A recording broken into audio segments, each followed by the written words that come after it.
অবশেষে খুলছে জট, প্রায় চূড়ান্ত পরিচালনা পদ্ধতি।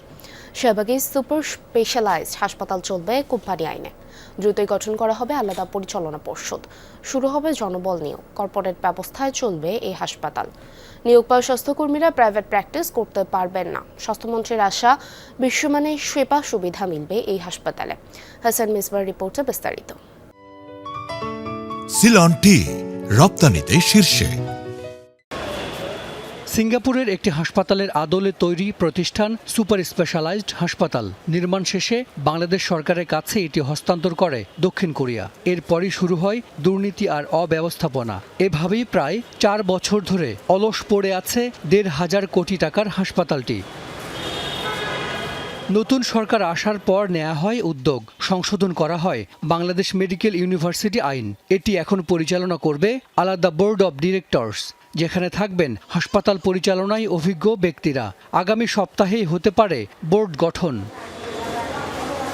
হাসপাতালের 10% মালিকানা সরকারের, আর 90% মালিক বাংলাদেশ মেডিকেল ইউনিভার্সিটির। প্রতিষ্ঠানের চেয়ারম্যান হবেন উপাচার্য, ব্যবস্থাপনা পরিচালক একজন উপাচার্য, আর প্রধান নির্বাহী নেওয়া হবে বাইরে থেকে, যার কর্পোরেট হাসপাতাল পরিচালনার অভিজ্ঞতা আছে। পরিচালনা পর্ষদই গঠন করে দিবেন নিয়োগ কমিটি। তাদের অধীনে শুরু হবে নতুন করে জনবল নিয়োগ। কর্পোরেট হাসপাতালের মতো এটি পরিচালনায় থাকবেন একজন প্রধান নির্বাহী। বেতন কাঠামো হবে আলাদা। প্রাইভেট প্র্যাকটিস করতে পারবেন না কেউ। বেতন ছাড়াও লভ্যাংশ পাবেন স্বাস্থ্যকর্মীরা। সব নিয়োগ হবে চুক্তিভিত্তিক। এখানে আমরা হায়ার্ড ম্যানেজমেন্টের জন্য লোক আনা হবে।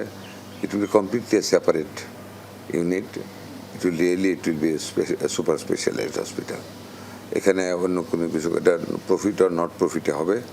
যা প্রফিট হবে কেউ এখান থেকে নিতে পারবে না, এখানে ইনভেস্ট হবে এবং অত্যন্ত উন্নত মানের সেবা হবে। সকল মানুষই বাংলাদেশে সেবা নিতে পারবে। স্বাস্থ্য বিভাগ বলছে, রোগীদের বিদেশমুখিতা কমাতে আন্তর্জাতিক মানের স্বাস্থ্যসেবা নিশ্চিত করতে চান তারা, যার সেবা মূল্য থাকবে সীমার মধ্যে। একেবারেই বিশ্বমানের হাসপাতাল হবে ইনশাল্লাহ। আমরা আগামী 2 মাসের ভিতরে এটা উদ্বোধন করবো, দেখবেন তখন এটা উন্নত মানের চিকিৎসা হবে, উন্নত মানের ডাক্তার থাকবে, পরীক্ষা কার্যক্রম উন্নত মানের হবে। কাজে ন্যাচারালি ডাক্তাররা রোগীরা অনেকে বিদেশে যাবে না। We want to create a substitute by this thing. হাসপাতালটির উদ্বোধন হয় 2022 সালের 14 সেপ্টেম্বর। শয্যা 758, আছে 100 শয্যার আইসিইউ ইউনিট, 14টি অত্যাধুনিক operation theatre.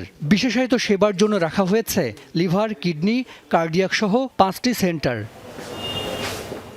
Hasan Misbah, Jamuna news, Dhaka.